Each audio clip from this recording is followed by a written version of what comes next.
Elle est victime d'islamophobie et se fait virer de l'éducation nationale à cause de son voile. Écoutez l'intégralité de son témoignage. Je viens de me faire virer de mon poste de psychologue de l'éducation nationale pour les raisons suivantes. Je cite, j'ai été alertée par la direction académique de diffusion sur les réseaux sociaux de contenus qui mettent en évidence le non-respect de la laïcité dans le cadre de vos fonctions professionnelles qui sont ostensiblement citées. Ces éléments ne me permettent pas de porter un avis favorable à votre reconduction l'année prochaine. Donc restez bien dans cette vidéo. Aujourd'hui, je prends la parole pour dénoncer l'islamophobie dont je suis victime de la part de ma hiérarchie. On s'est dit que 2025, c'est l'année où on ne se laissera pas faire et donc c'est pour ça qu'aujourd'hui, je prends ma plateforme, je prends mes réseaux sociaux pour dénoncer l'islamophobie dont je suis la victime.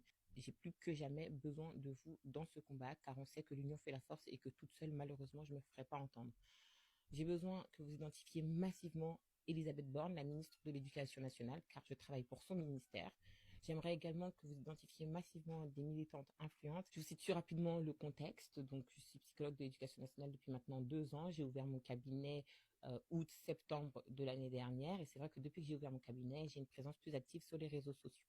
Et donc, ça s'est fait remarquer, mon voile dans cette vidéo et le fait que j'ai un contenu aussi où, en fait, ils ont découvert que j'étais voilée. Parce qu'avant ça, ils ne le savaient pas et tout se passait très, très bien. Car l'année dernière, j'ai eu un excellent avis. Mais à partir du moment où ils ont su que j'étais voilée, tout a basculé dans le négatif. Et donc, des parents d'élèves auraient pris en capture d'écran cette publication et l'auraient envoyée à l'inspection académique.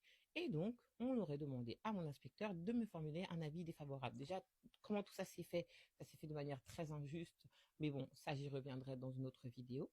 Moi, mon problème, c'est qu'aujourd'hui, en 2025, ça me pose problème qu'en tant que citoyen française, on remette en doute mon droit fondamental qui est celui d'avoir une liberté de culte en dehors de mes heures de travail.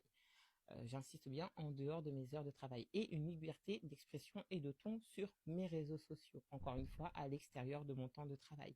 Car en effet, pendant mes horaires de travail, je respecte totalement les principes de la laïcité. Et donc, ce qui m'est reproché, c'est d'être qui je suis à l'extérieur de mon temps de travail. Et ça, je pense que c'est l'islamophobie. Et j'ai besoin de me faire entendre parce que j'envoie des mails qui restent sans réponse. Moi, je veux voir les mails de ses parents. Je veux qu'on me donne des explications parce que, en fait, je ne vais pas subir l'injustice sans répondre et sans rien faire. Donc aujourd'hui, je vous ai fait plusieurs mails, je vous ai demandé, ils sont restés sans réponse. Donc voilà pourquoi aujourd'hui je choisis de dénoncer. Peut-être qu'en dénonçant, peut-être que vous allez peut-être enfin m'entendre, mais voilà, je ne souhaite pas laisser cette histoire sans fin. S'il y a des personnes islamophobes au sein de cette institution, ils doivent être dénoncés, ils doivent être mis en exergue. Et si j'ai été victime d'un traitement islamophobe, ça doit être sanctionné. Je ne peux pas accepter ça, je ne peux pas cautionner ça. Je suis la première à parler de résilience, à parler de se battre pour ses droits. Donc aujourd'hui, je me bats pour mes droits et j'ai vraiment besoin de vous. Donc identifiez massivement Elisabeth Borne parce que je veux avoir son avis sur cette question-là et l'avis des Français. Est-ce que le traitement dont je suis victime aujourd'hui est tout à fait normal de mettre des femmes voilées au banc de la société tout simplement parce qu'elles ont le tort, selon vous, de porter un voile? Est-ce que... Bon, moi, ma réponse, elle est claire, vous la connaissez, c'est clairement non. En plus, ça a l'air d'être une femme extrêmement intelligente. Donc, arrive un moment, si vous voulez également vous débarrasser des meilleurs éléments de nos pays, continuez à faire ce que vous faites. Moi, ce qui me fait halluciner, c'est tous ces parents d'élèves, là, qui, à mon avis, viennent d'une école où le racisme et l'islamophobie doit être clairement présente.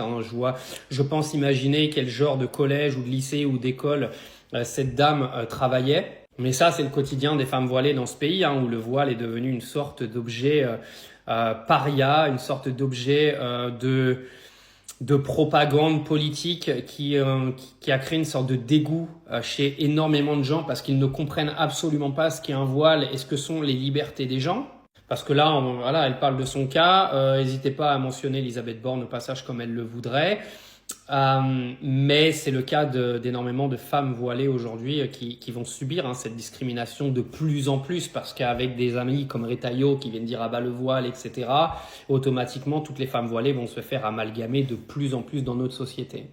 Alors j'espère pour elle qu'elle va retrouver son poste, même si moi j'aurais du mal à retourner travailler dans un établissement où des parents d'élèves ont décidé de me faire exclure parce que c'est clairement ce qui s'est passé. Quand vous avez des parents d'élèves qui ont screené ces réseaux sociaux pour les envoyer directement pour qu'elles se fassent pas reconduire, moi je pourrais pas retourner travailler dans un établissement scolaire qui me fait ça parce que je pense que je retournerai l'intégralité des parents.